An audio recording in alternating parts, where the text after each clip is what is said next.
Well, the cold only makes matters worse for those who face homelessness. It's a growing problem in the Northwest Metro. Reporter Sonia Goins introduces us to a Brooklyn Park man who has turned to desperate measures to keep warm. Yeah, this is the kitchen. That's going to get fixed today.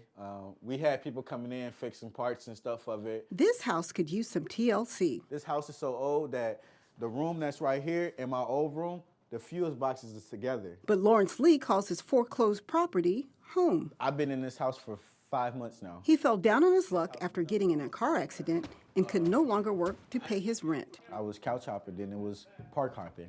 When I found out there was no shelters in Brooklyn Park, I found out I had to go downtown Minneapolis, and then I found out I had to pay to stay in the shelter. Lawrence says he didn't have the money to stay in the shelter. That's when he decided to illegally squat in the foreclosed home. We fixed up half of this stuff here. We did this, but it's still a time that they can come in here and say, you gotta go. About 6 people live in the home. We pay utilities here, we clean it up like it's ours.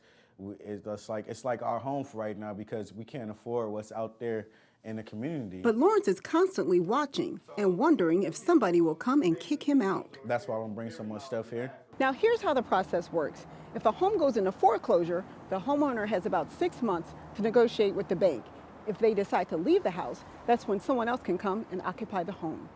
I'm seeing that there's a high influx of people coming from Brooklyn Park, Corcoran, Minnesota. Melita Kimmons works for a group called Neighborhoods Organizing for Change.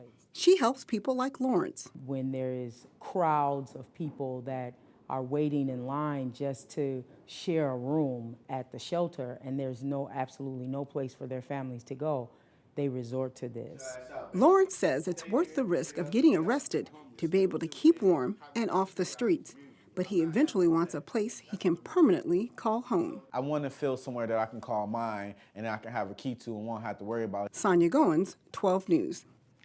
According to Amnesty International, there are more than 5 times as many vacant homes in the United States as there are homeless people. It's why some housing advocates want to make squatting in foreclosed homes legal.